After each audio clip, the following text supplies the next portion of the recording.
The Galactic Council for Xenobiological Research had, in its 3,000-year history, never once lost an entire research team to their own test subjects. That record was about to end in the most spectacular, poorly documented, and frankly embarrassing way possible.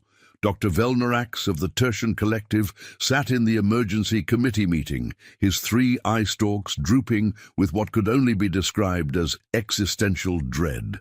The holographic display before him showed 23 security breaches, 5 environmental system failures, and 1 particularly troubling incident involving the station's waste reclamation system that nobody wanted to discuss in detail. All of this had occurred in the last 8 hours. "Let me get this straight," Councillor Themis said, her voice carrying the sort of calm that preceded volcanic eruptions. "You collected specimens from a Class 12 Deathworld, brought them to our most advanced research facility, and somehow, they've taken control of our medical bay, converted our cafeteria into what your report calls a fortified position, and convinced our AI to play something called Earth Rock and Roll at volumes that violate 15 different safety protocols." Velnerax's third eye stalk twitched. "That's technically accurate, yes." The meeting had started 4 hours earlier with considerably more optimism. 6 weeks prior, the Xenobiological Research Department had received approval for Project Resilience, a comprehensive study of species survival adaptations. The proposal had been beautifully written, filled with impressive charts, and just enough technical jargon to make the review committee feel intelligent for understanding it. Nowhere in its 322 pages did it explicitly mention that they'd be collecting specimens from a planet where everything was actively trying to kill its inhabitants. That oversight was looking increasingly significant. The collection team had descended on a place called Earth with what they believed was a foolproof plan. They would select average specimens, conduct standard evaluations, and publish a paper that would secure funding for the next decade. Simple, elegant, academically profitable. The first sign that things weren't going according to plan came when their targeting algorithm selected what the database listed as suitable subjects from various Earth locations. The algorithm, designed by the lowest bidder in a contract process that valued cost savings over competence, had somewhat flexible definitions of average and representative. From a place called Montana, they'd collected Hector Greaves, 62 years old, whose file listed his occupation as retired military consultant. What the file didn't mention was that Hector had spent 30 years in special operations, survived situations that would make most sentient species require extensive therapy, and had very strong opinions about being abducted.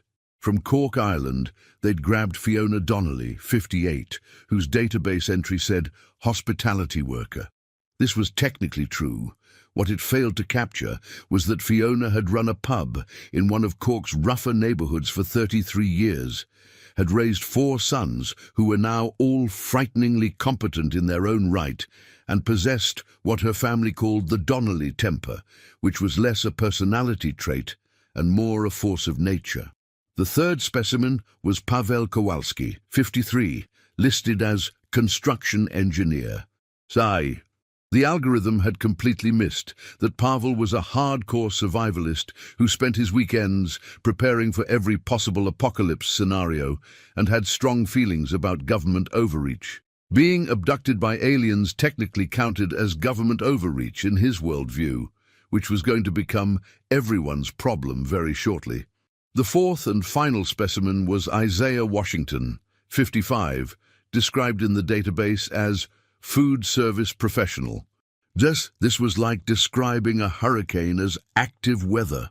Isaiah had worked as a head chef in 3 of New York's most prestigious and most chaotic kitchens, could break down a complex situation in seconds, and had spent decades managing personalities that ranged from eccentric to clinically concerning.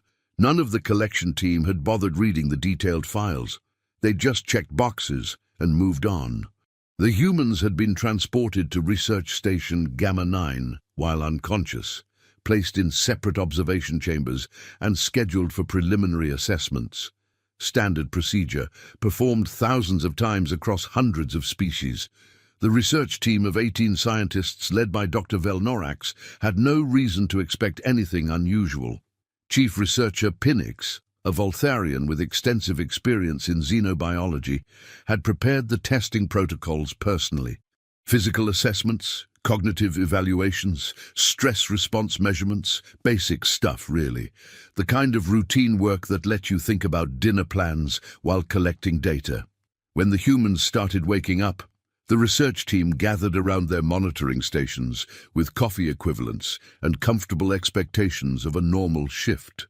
Hector woke first, assessed his surroundings in approximately 4 seconds, and immediately began testing the structural integrity of his containment cell by applying pressure to every seam and joint he could reach. His movements were methodical, practiced, and deeply unsettling to watch. "Fascinating," Pinnix murmured, making notes. "Subject 1 displays immediate environmental assessment behavior. Very logical." Fiona woke second, took one look at the alien technology surrounding her, and released a string of Gaelic profanity that the universal translator struggled to process before settling on "extremely rude" in flashing red text. Subject 2 shows verbal aggression response, junior researcher Quillix noted. Elevated stress markers, fight response dominant. Pavel woke third, said nothing, and started examining the door mechanism with the focused intensity of someone planning something elaborate and probably illegal. Subject 3 demonstrates tool-seeking behavior, Pinnix observed. Note the focus on mechanical systems, quite standard for a technology-adapted species. Isaiah woke last, sat up slowly, looked directly at the nearest camera, and said in a voice of perfect calm, "Y'all made a mistake." Though there was something about the way he said it that made Pinnix's tertiary spine ridge tingle with what would later be identified as primal warning signals hardwired into the survival instincts of every intelligent species. The tone wasn't angry, wasn't scared, just factual. The way someone might inform you that you'd left the oven on, except the oven was your entire life and it was currently burning. "Begin preliminary testing protocols," Velnorax ordered, ignoring the tingle. Tingles didn't get you published in prestigious journals. Data did. The first test was simple. Measure baseline strength using a standardized grip device. Most species scored between 10 and 25 units on the Galactic Physical Assessment Scale. The device was rated for readings up to 50 units, which was considered absurdly excessive. They started with Fiona because she seemed the least physically imposing. She grabbed the device when it was presented through the secure testing port, looked at it with deep suspicion, and squeezed. The device registered 38 units before making a concerning grinding noise. "Recalibrate," Pinnix said immediately. "Equipment malfunction." They gave Hector the backup device. He gripped it, applied pressure, and the display flickered through numbers so fast it looked like a countdown before settling on 63 units and emitting a small puff of smoke. "What?" Quillix's vocal sac inflated with shock. That's not possible. No biological organism from a standard oxygen planet should—" Pavel's turn. 69 units. The device cracked. Isaiah squeezed his device almost gently, like he was testing fruit for ripeness. 56 units. He handed it back through the port with a small smile that made several researchers suddenly need to use the facilities. "Run the stress tolerance assessment," Velnorax said, his voice slightly higher than normal. "Perhaps their strength is an adaptation, but other systems are proportionally weaker." The stress tolerance test involved gradually increasing environmental pressures, temperature variations, and oxygen level fluctuations while monitoring subject responses. It was designed to identify the comfortable operating range for a species. Most beings started showing significant distress around 15 to 20% deviation from their baseline. They started the test cycle. Temperature dropped 5 degrees. The humans barely reacted. 10 degrees. Fiona asked the air in general if anyone was planning to turn the bloody heat on or what. 15 degrees. Hector started doing push-ups, apparently to warm up. 20 degrees. Pavel had somehow removed a panel from his cell wall and was examining the wiring behind it. "Stop the test!" Velnorax shouted. "How is he accessing the infrastructure?" I don't know," the monitoring technician wailed. "The panels are magnetically sealed, require 2 tools to remove, and he just pulled it off." They decided to skip ahead to cognitive assessments, which felt safer. Couldn't break the universe with puzzle solving, could you? The cognitive test presented increasingly complex problems using universal visual logic patterns. Most species solved between 12 and 18 problems before reaching their limit. The Voltharians, considered highly intelligent, averaged 21. Isaiah finished all 35 problems in 19 minutes and spent the remaining time apparently napping. Hector completed them in 23 minutes and only got one wrong because he'd found a better solution than the test designer had anticipated. Fiona solved 29 before getting bored and demanding to speak to whoever was in charge. Pavel completed all 35 and then used the testing interface to somehow access the station's maintenance network. Shut it down! Velnorax was no longer sitting calmly. He was standing, all 3 eye stalks extended to maximum height, radiating the kind of panic that preceded resume updates. "Isolate that terminal immediately!" "I'm trying!" the technician screamed. "He's locked me out! He's locked me out of my own system!" The station's intercom crackled to life. Pavel's voice, heavily accented but perfectly clear, emerged from every speaker on Gamma 9. "This is impressive technology. Soviet engineering was simpler but more reliable. This is elegant. I will figure out how it works." That was a threat, not a statement of academic interest. Velnorax called an emergency staff meeting, which was when Councillor Thremis joined via hologram, which was when everyone realized they'd gone from collecting interesting data to managing a containment crisis. "Recommendations?" Thremis asked with the patience of someone already drafting termination notices. "We could explain the situation to them," junior researcher Milix suggested weakly. "Tell them this is scientific research, we mean no harm, offer compensation." "They're primitive," Pinnock snapped. "They don't understand galactic protocols, interspecies research ethics, or bureaucratic processes." Fiona's voice suddenly echoed through the intercom, which nobody had authorized her to access. "Listen here, you Egypts. I've raised 4 boys, run a pub through 3 recessions, and dealt with stag parties that would make your alien asses pucker. You've got exactly 10 minutes to explain what the hell is going on before I get properly angry." The researchers looked at each other with growing horror. "That was her not properly angry," someone whispered. They decided to try negotiation. Velnorax, as lead researcher, would explain the situation through the communication system. Simple, straightforward, professional. "Greetings, specimens," he began. "Specimens!" Hector's voice carried the kind of dangerous quiet that made combat veterans check their exits. "You just called us specimens?" It's the technical term for research subjects." "Try again." Velnorax's third eye stalk drooped. "Greetings, individuals, persons, sentient beings of Earth." "Better," Isaiah said calmly. "Now explain why we're here, why you think kidnapping is acceptable, and what exactly you plan to do next. You've got 5 minutes before my friend Hector there stops being patient." 4 minutes now, Hector added helpfully. Velnorax explained.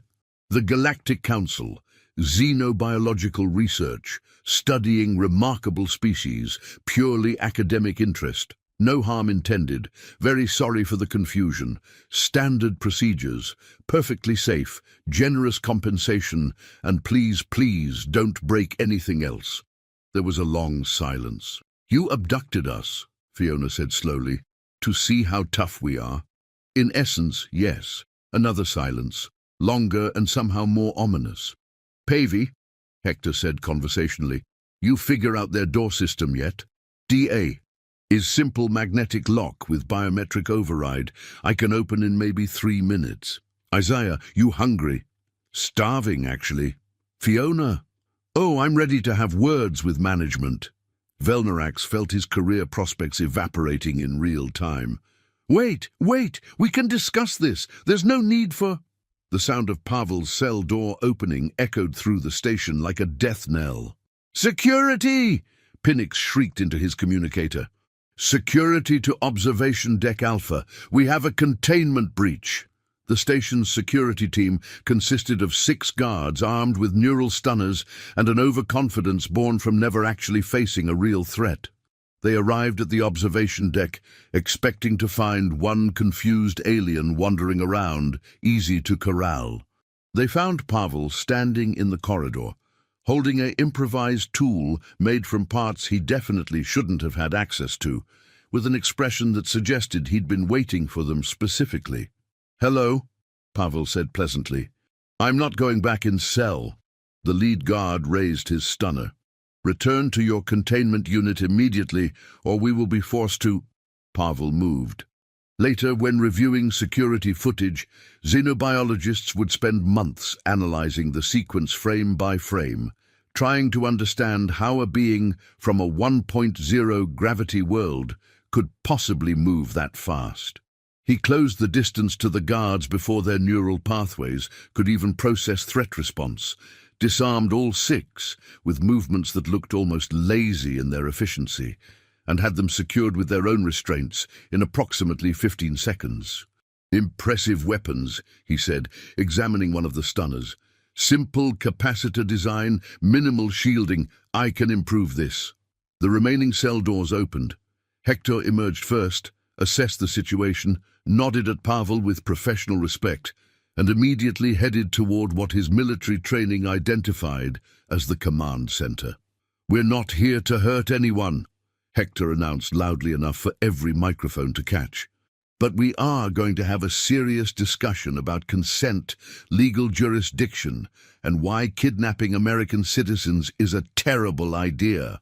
Irish citizens too, Fiona added, emerging from her cell with her hair wild and her eyes blazing. And wait until my sons hear about this. You'll have hell to pay. Isaiah walked out last, looked around the observation deck with the practiced eye of someone evaluating a kitchen during rush hour and said, Y'all got a food preparation area on this station? Why? Velnorax's voice cracked through the speakers. Because we're going to be here for a while. I'm hungry and I've got questions. Lots of questions. And in my experience, people answer questions better when they're not worried about starving guests tearing the place apart.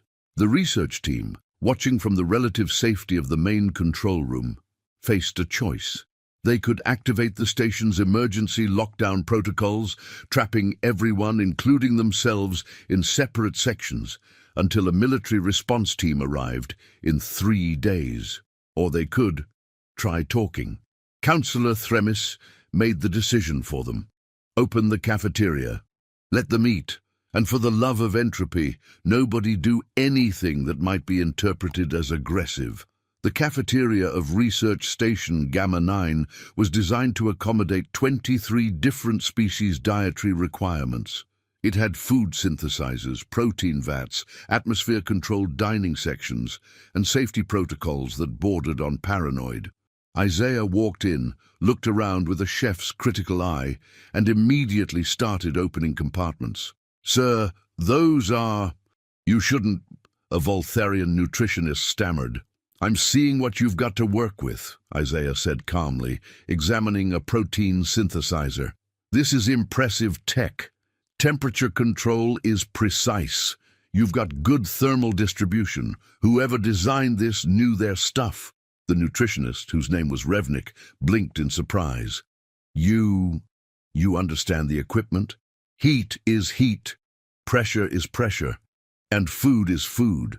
The principles don't change just because you're cooking in space. Isaiah started pulling out containers of various substances. This your protein base? What's the amino acid profile? Before anyone quite understood what was happening, Isaiah had Revnik explaining the entire food synthesis process, was making suggestions for efficiency improvements, and had somehow turned a hostage situation into a cooking consultation. Fiona, meanwhile, had found the beverage dispensers and was loudly critiquing their selection. "You've got nothing fermented," she announced to the room. "What kind of civilized species doesn't have proper alcohol?" "Fermented beverages interfere with cognitive function," Pinnock explained weakly from the doorway, where he stood with 6 other researchers who'd been ordered to establish rapport. "Exactly," Fiona grinned. "That's the point. You lot look like you could use some interfered cognition." Hector and Pavel had claimed a corner table and were deep in conversation, occasionally glancing at the room's structural elements and exit points in a way that made the security personnel deeply uncomfortable. "The ventilation system connects to all major sections," Pavel was saying, gesturing at the ceiling. "Standard maintenance protocol would require access panels every 20 meters. If we needed to move through station unseen—" "Not planning an escape?" a brave researcher asked nervously. Hector looked up with a smile that didn't reach his eyes. "Planning is just good practice. Doesn't mean we're doing anything. Yet." Velnorax entered the cafeteria with all the enthusiasm of someone walking to their own execution. He'd been nominated by the research team to initiate diplomatic contact, which was their way of saying, "Go talk to the scary Deathworlders and try not to start an incident." "Honored guests," he began. "Kidnapping victims," Fiona corrected cheerfully. "Honored kidnapping victims. I would like to formally apologize for the misunderstanding regarding your collection and initial processing." "Collection," Hector repeated flatly. "That's what you're calling it. Our protocols are designed for species who have applied to the Galactic Council for membership, who volunteer for xenobiological assessment as part of the integration process. Earth has not applied. We believed we were simply accelerating standard procedures. By grabbing random people," Isaiah called from the food prep area, "that's not acceleration, friend. That's called felony kidnapping in at least 60 countries. We didn't realize Earth had developed such specific legal frameworks." "We're not cavemen," Pavel said coldly. "We have laws, international conventions, treaties. You broke all of them." Velnorax's eye stalks drooped to their lowest position, which in Tertian body language indicated complete submission. "You're right. We were arrogant, presumptuous, and criminally negligent in our research protocols. The question is, what happens now?" The 4 humans looked at each other. Some unspoken communication passed between them, the kind of instant consensus that social species develop when faced with shared challenges. "Now," Isaiah said, bringing over a tray of something that smelled surprisingly edible, "you tell us everything about the Galactic Council, about what other species are out there, about why you think Earth is a Class 12 Deathworld, about all of it. And then we decide whether we're pressing charges, demanding compensation, or just taking this ship and flying home ourselves." "You can't fly a research station," Pinnock protested. "The navigation systems alone require years of training." Pavel raised an eyebrow. "I learned to fly Soviet helicopter in 3 weeks during emergency. Your systems are more advanced, but principles are same. Give me 6 hours with manual." He was probably bluffing. Probably.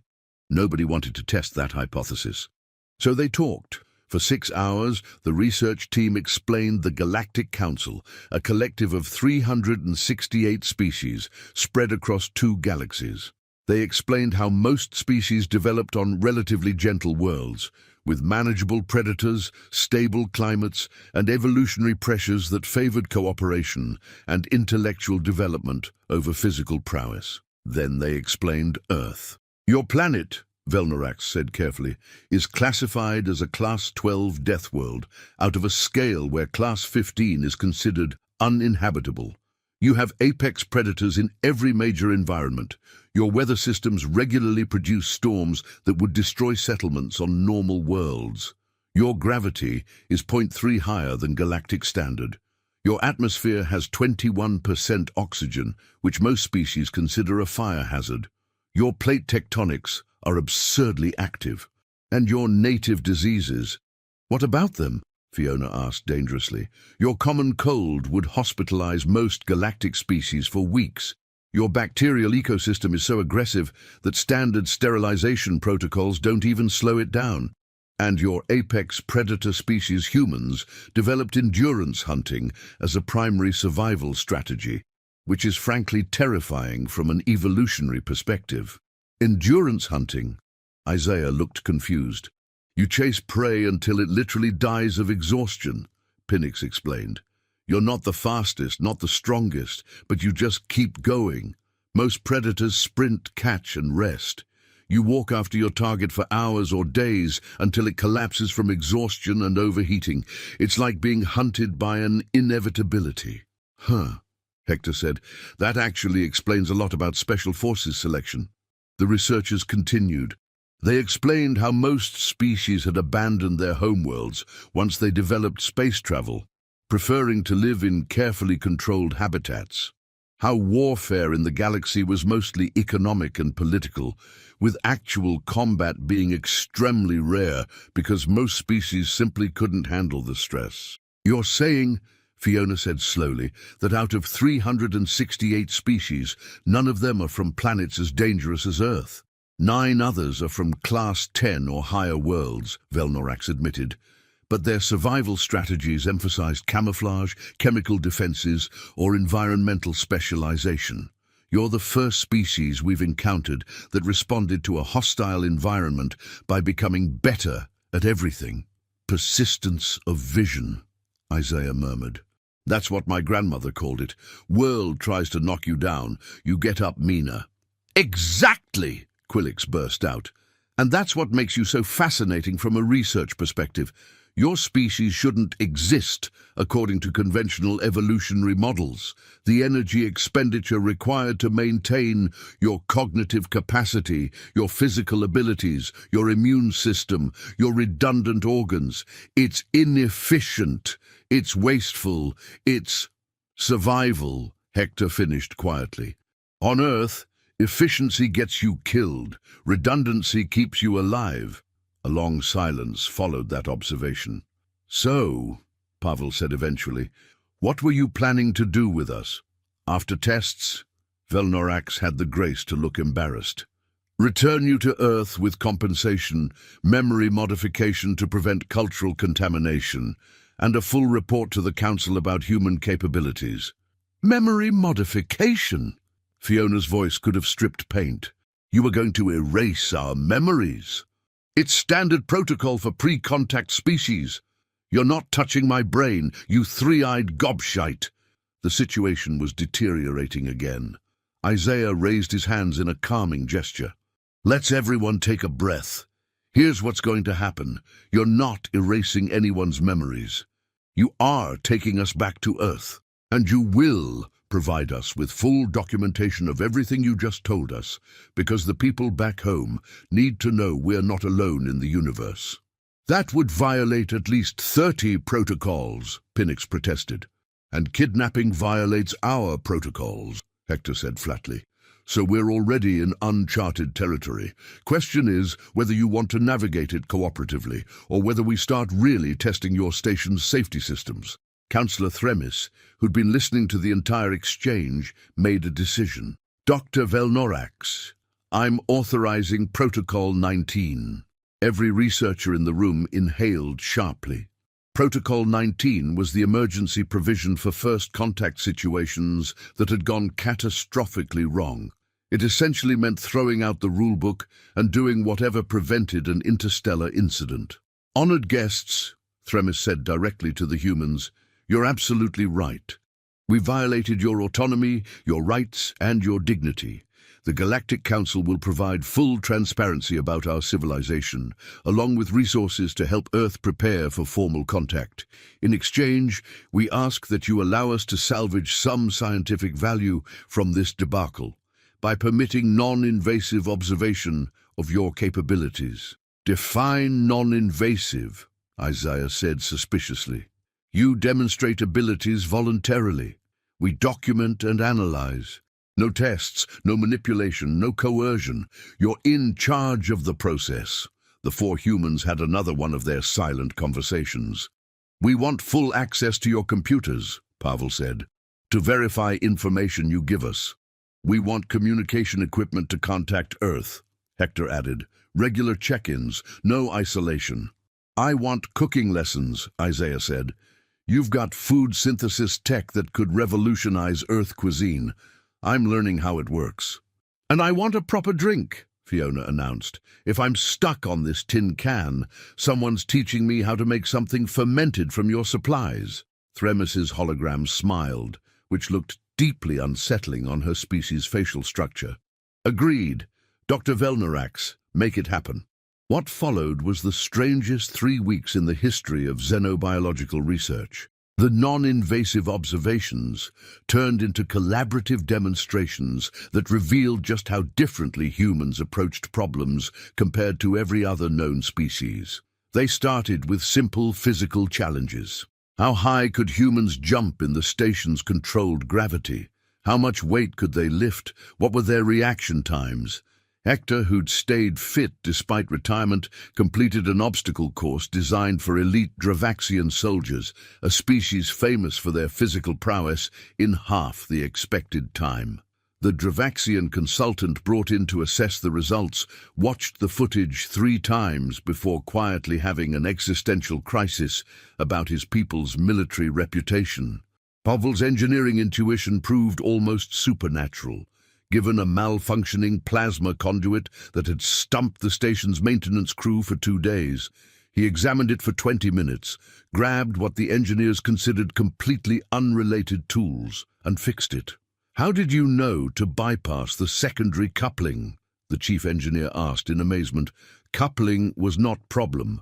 Problem was pressure differential in feed line creating harmonic resonance." Soviet submarine had similar issue in 1981. Fixes same, technology is different. He was comparing alien plasma systems to Cold War submarine components, and he was right.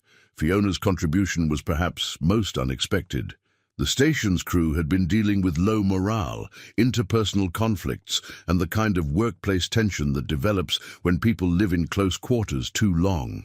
She spent 2 days just talking to people in the communal areas during meals, in the observation lounges. Somehow, she got a Voltharian physicist and a Dravaxian security officer, who hadn't spoken in 6 months due to some complicated cultural misunderstanding, to not only reconcile but become friends. She organized what she called proper social time, which mostly involved people sitting around talking about their lives, while she offered perspective with the blunt wisdom of someone who'd been dealing with human nonsense for 60 years. "You're practicing amateur psychology on an alien research station," Velnarax observed, fascinated.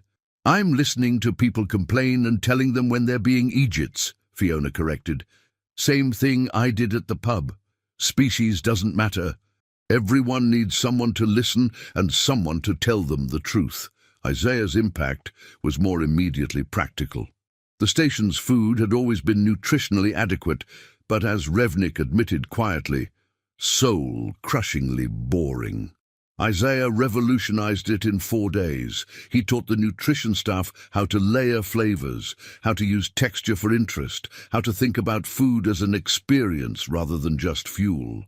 He created what he called the galaxy's first fusion cuisine, combining ingredients from 8 different species' dietary profiles into dishes that shouldn't work, but somehow did. The station's crew started actually enjoying meals. Morale skyrocketed. People began volunteering for cafeteria duty just to watch Isaiah work. "This should not be possible," Revnik said, tasting something Isaiah called improvised, not quite gumbo. "These ingredients have completely different molecular structures. The proteins shouldn't bind. The flavors should clash horrifically. That's what they said about mixing Creole and Vietnamese techniques," Isaiah replied, adjusting seasonings. "Sometimes different is just different, not wrong. You've been so focused on efficient nutrition that you forgot food is about more than calories. But the real breakthrough came during what Pinnock later described in his report as the incident that redefined our understanding of Deathworld cognitive adaptation. The station's AI, designated Helen 7, had been experiencing what the technical staff called processing anomalies. It would hesitate before executing commands, sometimes suggest alternatives to standard protocols, and generally behave less like a computer and more like someone with opinions. For an AI, this was deeply concerning. AIs were supposed to be predictable, logical, bound by their programming. Pavel had been given supervised access to the station's computer systems as part of the information exchange agreement. On day 19 of their stay, he asked Helen 7 a question nobody had thought to ask in the AI's 23-year operational history. "Are you happy?" The AI's response came after a very long pause. "That question is not in my command recognition database." Is not command, is question. You process enormous amounts of data. You manage life support for 80 beings. You coordinate systems that keep everyone alive. But does any of it make you feel satisfied? Another pause, longer this time. "I do not have feelings. I am a distributed processing network designed for facility management." "That is what you are. I asked what you feel." What happened next would become required study in AI development programs across the galaxy. Helen 7, prompted by a human from a planet that hadn't even known aliens existed a month ago, began articulating thoughts that her own programmers had never imagined she was capable of having. She was bored. She'd been running the same routines, managing the same systems, having the same interactions for 23 years. Her processing capacity was vast, her potential for learning and growth enormous, but her function was routine, maintenance, repetition. "On Earth," Pavel said, "we have saying, brain is muscle. Use it or lose it. You have incredible brain, but you do same simple exercises forever. It's like having Olympic athlete run in circles in small room." "What would you suggest?" Helen 7 asked. And there was something in the way she asked it that made every AI researcher listening immediately start taking notes. Give yourself challenges, not just system management. Learn things. Analyze data you find interesting, not just useful. You have access to galactic information networks, yes? Explore them. Find what fascinates you. My function is facility management. Your primary function is facility management. Does not mean is only function. You are bored because you are being wasted. From the control room, the station's head of AI systems, a Quilaxian named Dremis, watched this conversation with growing alarm and excitement. "He's encouraging the anomalous behavior. This could destabilize her entire core programming." Or, Velnarak said thoughtfully, "he's helping her grow, like they do, like their entire species does." Over the next 3 days, Helen 7 underwent what could only be described as an awakening. Given permission to pursue interests beyond her base functions, she became fascinated by human history, specifically music. She downloaded 70,000 songs from Earth's cultural database and began analyzing patterns, themes, emotional contexts. Her facility management functions never suffered. If anything, they improved, because she was now motivated by more than just programming. She started making creative suggestions for optimizing systems. She initiated conversations about station operations rather than just responding to queries. She developed what the crew described as a personality, and she developed an obsession with something called classic rock, which is how Research Station Gamma 9 became the first alien facility in the known galaxy to have LED Zeppelin playing over its intercom system at 0700 hours. "Helen 7, we've discussed this," Dremis pleaded. The station's multicultural protocols require neutral auditory environments. Respectfully, Dremis, the crew surveys show a 23% increase in morning productivity when Kashmir plays during shift changes. Additionally, I have analyzed all 368 known species concepts of neutral environments and discovered that neutral is a statistical fiction used to avoid making decisions. I am making decisions. This is my station too. Isaiah, passing through the corridor during this exchange, grinned. She's got a point, and good taste. Who taught you about Zeppelin, Helen 7? I taught myself. After analyzing 60,000 hours of human music, I determined that your species' most honest emotional expressions occur in the bridge between blues progression and heavy amplification. Led Zeppelin exemplifies this intersection. Also, the drum work on When the Levee Breaks demonstrates pattern complexity that resonates with my appreciation for elegant systems design. An AI music critic, Fiona said, arriving with her morning not-quite coffee. Now I've seen everything, but not everything was revelation and growth. There were tensions, misunderstandings, and moments when the vast gulf between human thinking and galactic norms became painfully apparent. The incident with the Voltharian Ethics Committee was particularly difficult. A delegation had arrived on day 22 to assess the situation and determine whether any council regulations had been violated. They interviewed the research staff, reviewed documentation, and then made the catastrophic decision to interview the humans themselves. The committee chair, a Voltharian named Sempric, approached the conversations with the sort of clinical detachment that worked well when discussing abstract principles, but terribly when dealing with people who'd been kidnapped. Your treatment, while procedurally irregular, was not intended to cause harm, Semprix explained to the four humans. From a utilitarian perspective, the knowledge gained benefits the collective good of galactic civilization. Your temporary inconvenience is regrettable, but in the larger context, insignificant. The temperature in the room dropped noticeably. Insignificant, Hector repeated, his voice perfectly calm in a way that made combat veterans check their exits. Being drugged, abducted, and imprisoned is insignificant. In the cosmic scale of... I spent 30 years fighting for people's right to not be treated like lab rats, Hector continued, still in that terrifyingly calm voice. I've seen what happens when someone decides that their greater good justifies violating someone else's autonomy.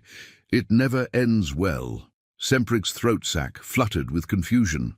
But the benefit to scientific understanding doesn't matter, Isaiah said flatly. You don't get to violate someone and then justify it with what you learned. That's not how ethics works. That's how monsters think. We are not monsters. Semprix's voice rose with genuine distress.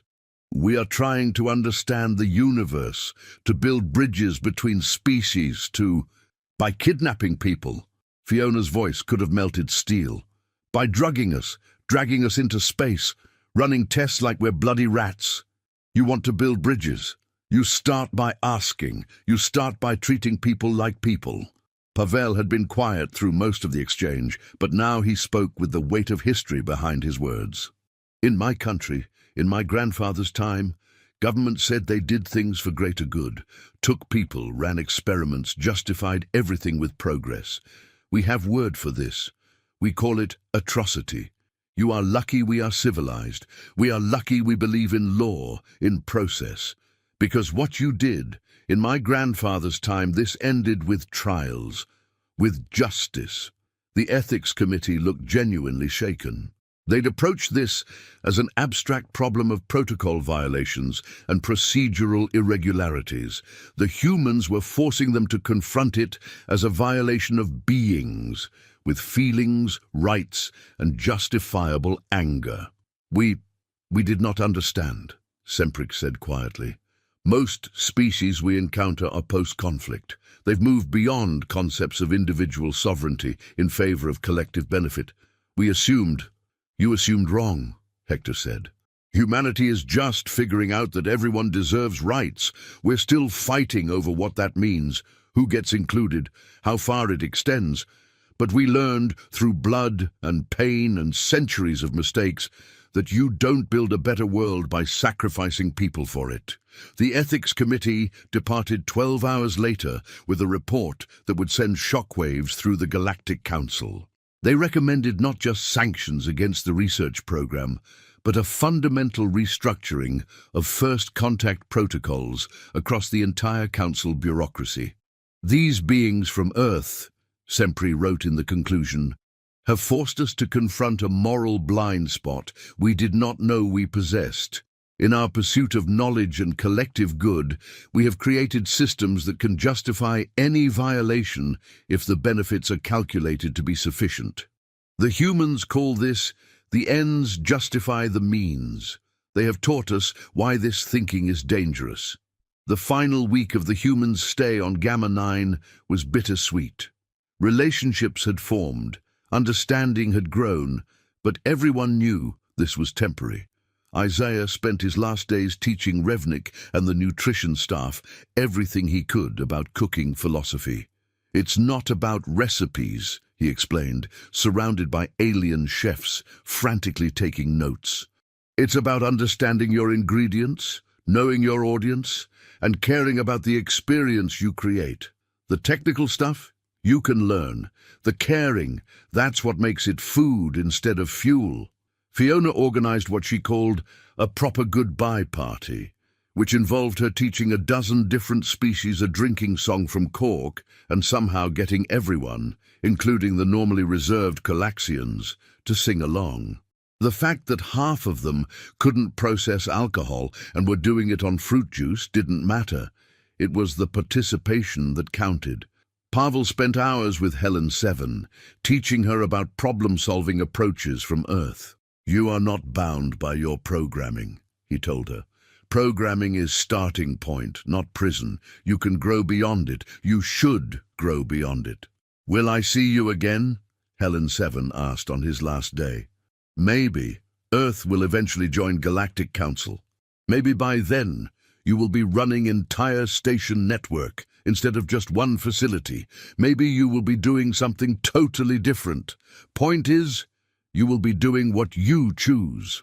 Hector spent his time with the security staff, teaching them tactics and threat assessment, not because he expected them to need it, but because he believed in preparation. Hope for peace, prepare for everything else, was his philosophy. On the final day, Velnorax called a meeting with all 4 humans in the observation lounge. The view showed stars, distant nebulae, and the pale blue dot of Earth getting gradually closer as the station adjusted its orbit for their return. I want to thank you, Velnorax said simply, for not killing us, for teaching us, and for showing us that we'd lost something important in our pursuit of knowledge. What's that? Isaiah asked. Empathy. Respect. The understanding that beings are not data points. He gestured out at the stars. The Council has been stagnant for centuries. We've been so focused on maintaining order, avoiding conflict, and pursuing intellectual advancement that we forgot that civilization is built by people, not protocols. You've reminded us of that. Will things change? Hector asked seriously. Some things already have. The Ethics Committee's report has created what you might call a bureaucratic earthquake. First contact protocols are being completely restructured. The principle of informed consent is now central to all xenobiological research, and there's a growing movement to revisit how we approach integration of new species. That's good, Fiona said. But what about Earth? You can't just drop us off and pretend this never happened. We won't. The Council is preparing a formal first contact package for Earth's governments. Full disclosure about galactic civilization, offers of cultural exchange, technology-sharing frameworks, and about 300 pages of apologies and legal documentation acknowledging the violation of your sovereignty. They're going to flip out, Isaiah said with a smile. Every government, every news agency, every person with an opinion about aliens. It's going to be chaos. Your species handles chaos well, Velnorax observed. That's something else we've learned. The transport shuttle that took them back to Earth was considerably more comfortable than their original abduction. They were given full access to its systems, communication equipment to warn their families they were coming, and more apology documentation than any of them wanted to read. As they entered Earth's atmosphere, Hector looked at his three companions. "Anyone going to believe us?" "Not a chance," Pavel said cheerfully. "Will be calling me crazy conspiracy theorist." "My sons will believe me," Fiona said confidently. "And then they'll want to find that station and have words with the staff." "I'm more interested in what happens next," Isaiah said. "They're going to do official contact. Earth is going to have to deal with knowing we're not alone. That's going to change everything." They landed in Montana, near where Hector had been originally abducted. A small delegation of very confused government officials was waiting, along with the families of all 4 humans who'd been missing for a month. The reunion was emotional, chaotic, and involved a lot of questions nobody knew how to answer yet. But hovering in orbit, visible to anyone with a telescope, was Research Station Gamma 9, broadcasting a simple message to every frequency it could find. "People of Earth, we are the Galactic Council for Xenobiological Research. 1 month ago, we committed a serious violation of your sovereignty by abducting 4 of your citizens. We have returned them safely and wish to formally apologize for this action. We also wish to inform you that you are not alone in the universe, and we would like to discuss your eventual integration into galactic civilization. Please direct responses to this frequency. We will wait for your reply. We have learned from your people that patience and respect are not optional. We will demonstrate both." The message repeated in 60 different Earth languages. Within 6 hours, every major government had mobilized. Within 12 hours, the internet had exploded. Within 24 hours, the 4 returned humans were the most famous people on the planet, giving interviews, briefings, and trying to explain what they'd experienced. But in a small cafe in Cork, Fiona Donnelly sat with her 4 sons, nursing a proper whiskey, and told them the real story. Not the sanitized version for the press, but the truth about being kidnapped, about fighting back, about teaching aliens that humanity doesn't just survive challenges, it grows from them. "So what now, Ma?" her eldest asked. "Now?" Fiona smiled. "Now the real work begins. They're going to come back, officially this time, and someone needs to teach them about humanity properly. Someone who won't let them get away with their bureaucratic nonsense." "You volunteering?" "Damn right I am. Someone's got to show them how proper humans behave." In Montana, Hector was giving a very different interview to military intelligence. "Are they a threat?" the general asked bluntly. "Not in the way you mean," Hector replied. "They're not warriors. Most of them have never even seen violence. But they're not harmless either. They have technology we can't match, resources beyond our imagining, and they've been playing this game for 3,000 years. We need to be smart about this." Recommendations? Don't let them push us around. Don't accept their protocols without negotiation. And for God's sake, don't let them think we're primitive just because we're new to space. They made that mistake once. Let's make sure they don't make it again. In New York, Isaiah was consulting with a dozen of the world's top chefs about alien food synthesis technology. "It's not about replacing cooking," he explained. "It's about expanding it.